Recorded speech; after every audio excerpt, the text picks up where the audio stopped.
जी हाँ दोस्तों, नमस्कार। तो सबसे पहले मैं अपने सभी विद्वान साथियों को, विषय बहनों को, सभी प्रिय विद्यार्थीगण को जो हमारे कॉम्पिटिटिव एग्जाम की तैयारियां कर रहे हैं, उन सभी प्रिय मित्रों को जितेंद्र क्लासेस की इस ऑनलाइन कक्षा की तरफ से और मैं अपनी तरफ से आप सभी लोगों को विद्यार्थीगण बहुत बहुत तहे दिल से स्वागत करता हूं, अभिनंदन करता हूं, आभार व्यक्त करता हूं, साधुवाद देता हूं। प्रिय विद्यार्थीगण, आइए आज आपका भाई, आपका दोस्त बहुत ही प्यारा बिंदु लेकर आप सभी लोगों के सामने रूबरू मुखातिब हुआ है और मजा आएगा विद्यार्थीगण जब पढ़ोगे। हिंदी व्याकरण का कोई ऐसा बिंदु ना हो जो आप कंसेप्ट वाइज ना पढ़ो, और कंसेप्ट वाइज पढ़ोगे विद्यार्थीगण तो हमेशा और हमेशा आपके लिए सफलता के दरवाजे खुले मिलेंगे। आइए जितेंद्र सर के साथ जुड़िए, अपना पहला कदम सफलता की तरफ बढ़ाइए। विद्यार्थीगण, आज हम बात करेंगे उच्चारण स्थान के आधार पर जो वर्णों का वर्गीकरण किया गया है वो 5 भागों में किया गया है। हम एक फिगर बनाकर आपको समझाएंगे कैसे कैसे चीज़ों को पढ़ना है, रटना नहीं है। यानी ध्वनि का अपना भी एक साधन या माध्यम होता है।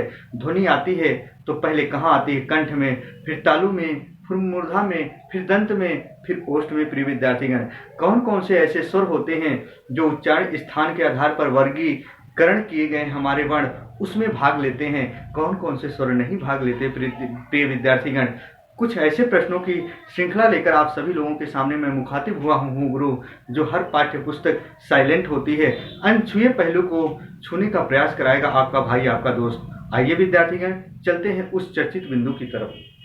विद्यार्थीगण, आज हम बात करेंगे उच्चारण स्थान के आधार पर वर्णों का वर्गीकरण। वो कितने भागों में किया गया है विद्यार्थीगण? 5 भागों में बांटा गया है। ध्यान से सुनना, कितने भागों में बांटा गया है प्रिय दोस्तों? 5 भागों में बांटा गया है। जी हाँ, तो याद रखिएगा। सबसे पहले हम बताना चाहते हैं विद्यार्थीगण, मान लीजिए हमारा ये मानस पटल है, हमारा ये अपना मानस पटल है। सबसे पहले जब अंदर से ध्वनि आती है तो याद रखना ये क्या है विद्यार्थीगण? कंठ है। जी हाँ, तो जरा देखो ये क्या है? कंठ है। सबसे पहले जो ध्वनि आती है अंदर से विद्यार्थीगण, वो कहाँ आती है? कंठ में। तो ये जो कंठ है उच्चारण स्थान है। कंठ का जो उच्चारण स्थान का नाम होता है कंठय होता है। ध्यान से सुनना। तो याद रखना, जो कंठ उच्चारण स्थान होता है इनमें कौन कौन से वर्ण और कौन कौन से स्वर आते हैं। तो अगर हम बात करें स्वर की, तो आ का वर्ग, और क्या आता है? विसर्ग, और क्या आता है। तो याद रखना कंठ में कौन कौन से आते हैं विद्यार्थीगण? आ का वर्ग, विसर्ग, और क्या आता है। यानी हमारे हिंदी भाषा भाषी के जो विद्वान साथी थे उन्होंने कहा जब हम इनका उच्चारण करते हैं तो ये कंठ के द्वारा पढ़े जाते हैं। कहाँ, किसके द्वारा? कंठ के द्वारा। जैसे क, ख, ग, तो उन्होंने कहा कंठ के द्वारा पढ़ा जाता है। कंठ के बाद दूसरा जो उच्चारण स्थान होता है विद्यार्थीगण, दूसरा क्या होता है जरा देखो? दूसरा होता है तालु।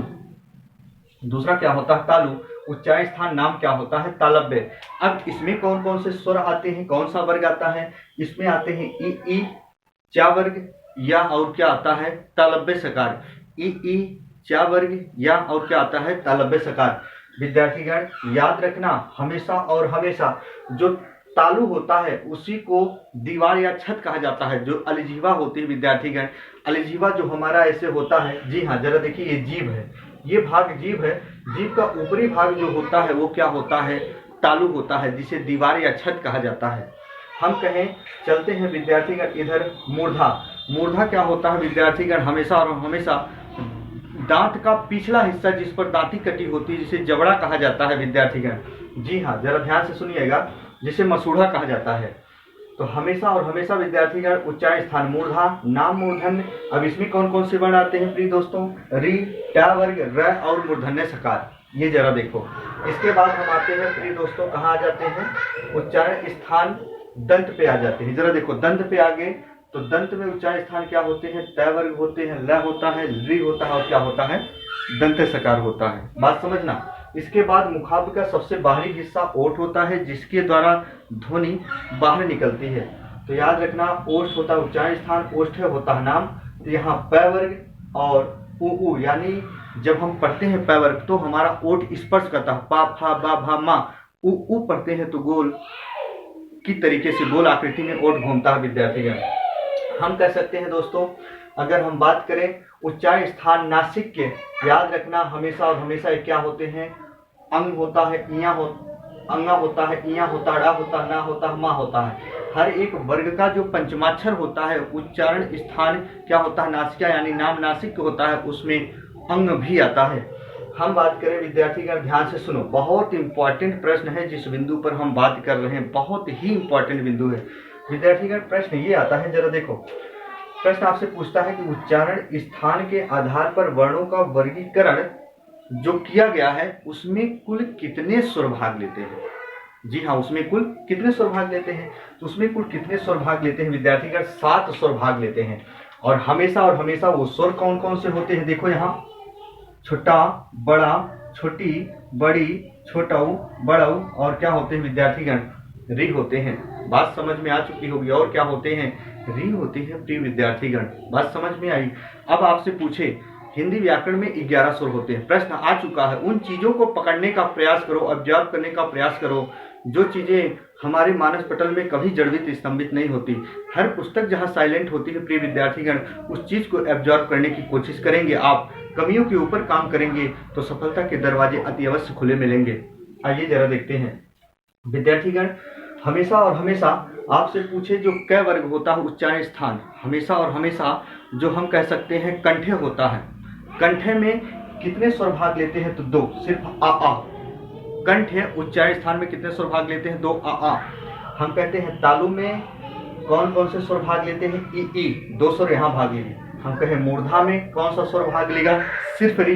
हम कहें तालु में कौन सा, दंत में कौन सा भाग लेगा, तो याद रखना दंत में कोई भी स्वर नहीं भाग लेगा। फिर ओष्ठ में कहें तो ऊ होगा। बात ध्यान सुना। तो कुल ऐसे कितने स्वर हो गए विद्यार्थीगण, 7 स्वर होते हैं जो उच्चारण स्थान में भाग लेते हैं। तो प्रिय विद्यार्थीगण, यदि अगर वीडियो अच्छा लगा हो तो लाइक और सब्सक्राइब करना ना भूलें, और याद रखिएगा ऐसे ही बिंदु आप सभी लोगों के सामने आपका भाई, आपका दोस्त डेली अनवरत मुखातिब होगा लेकर।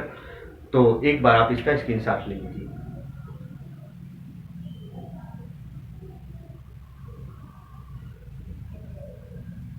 जी हाँ, तो याद रखना, जैसे ये बिंदु आपने देखा, तो एक चीज हमेशा याद रखना, आपसे कोई पूछे विद्यार्थीगण ध्वनि के अपने कितने साधन या माध्यम होते हैं, ध्वनि के अपने 5 साधन या माध्यम होते हैं। ध्वनि जो निकलती है वो 5 स्थानों से होकर गुजरती है। पहले कंठ में आएगी, फिर कहाँ जाएगी, तालु में, फिर दंत में, फिर मूर्धा में, फिर ओष्ठ के द्वारा क्या होगा विद्यार्थीगण, बाहर निकल जाती है। तो आज तक की कक्षा यहीं तक होगी प्रिय विद्यार्थीगण।